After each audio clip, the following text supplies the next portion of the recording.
we are joined from Cairo by Al-Ahram managing editor, Mr. Mohamed Ezz Eldin. Welcome, sir, to Qnews. Sir, how do you view Trump's statements regarding Gaza, the ceasefire agreement, and the deployment of the forces in the Gaza Strip?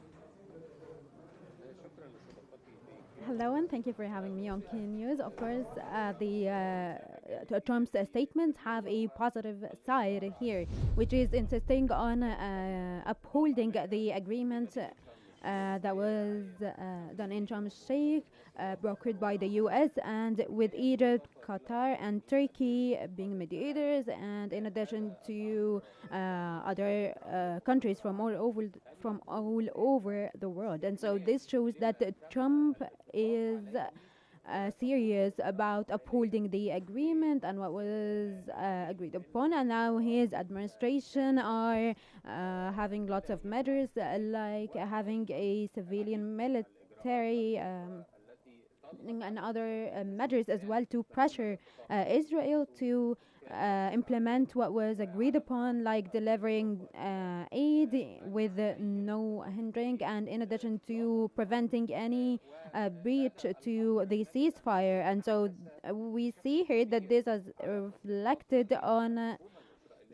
the Israeli president, the Israeli Prime Minister Netanyahu, when he tried to show that Israel was the one in control and that the relationship with the U.S. is a partnership kind of relationship. And so, yeah, the U.S. pressure led to these statements. And also Ben Gvir has released statements about 2 days ago and then also a few hours ago that have the same thing basically, but in a more serious tone. And so this shows that the U.S. role is very important and crucial, and it needs to go on with the mediators to uphold what was agreed upon in the truce.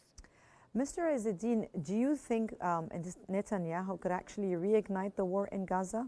Do you think that might happen? Israel and the occupation country is known that they do not honor the agreement and truce, and so anything's expected from them, but they cannot have the chance in the first place, especially that they keep making up stories and attacks, justifications for the attacks also, like what happened with Israel saying that they have been justifying their actions, saying that Hamas did the breach of the ceasefire and so on. And so Israel, of course, will try very, very hard. They will put their blood, sweat, and tears to hinder the upcoming phase and to have obstacles and barriers to make up some problems, and not keeping their end of the deal when it comes to delivering the aid after that was agreed upon in the Sharm El-Sheikh agreement today. Around 400 trucks were delivered today, but with the Egyptian pressure, this has pressured Israel to deliver when it was just 50 trucks before, and they will also pressure to have some kind of talks with the Palestinian factions that was under the support of Egypt and President Al-Sisi, to have a unified opinion and stance from the Palestinian factions, and then also having a technocratic committee to govern the Strip in the future. And this means that the Palestinian side, the mediators and Egypt and the international community are monitoring the agreement, and so them not holding up their end of the deal will be kind of hard for the far-right extremist government. Sir, can you share with us how do you view the Palestinian president's decision to appoint a deputy to act on his behalf in his absence?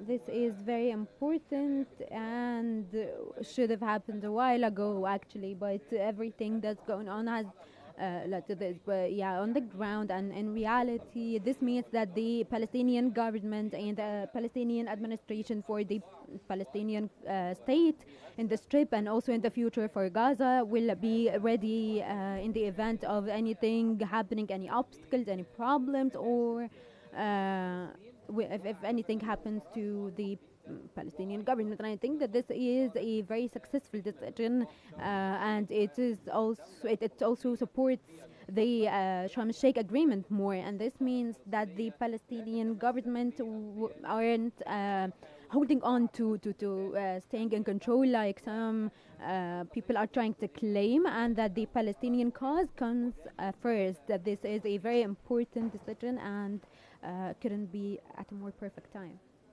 Mr. Ezz Eldin, what do you think, or what is your comment on Khalil al-Hayya's statements regarding Gaza and the ceasefire agreement? Of course, not just Khalil al-Hayya, but all the leaders of the factions, even the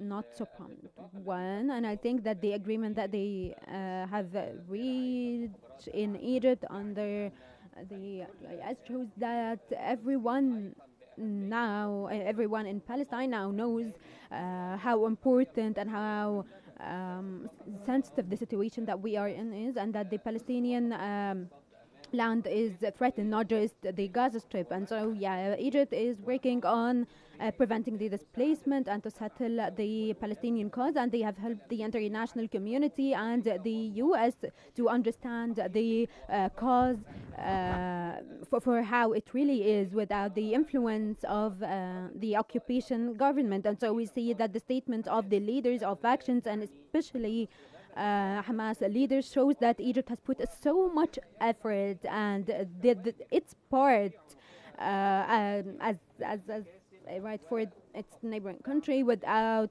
getting anything in return, just for the sole purpose of supporting the Palestinian cause. And so the Sharm El-Sheikh agreement wouldn't have happened without the Egyptian efforts, and also the Palestinian reconciliation and the statements, the positive statements, and praising and hailing the Egyptian role. This gives the right to Egypt and mean that everything that it has done ever since the war started, and the Egyptian stance and President El-Sisi's stance from the very first moments, was a very important role, and it prevented displacement. And now Egypt is aiming to have a conference for reconstruction and to implement the upcoming phases with the international partners, and it will be in the second half of the upcoming November.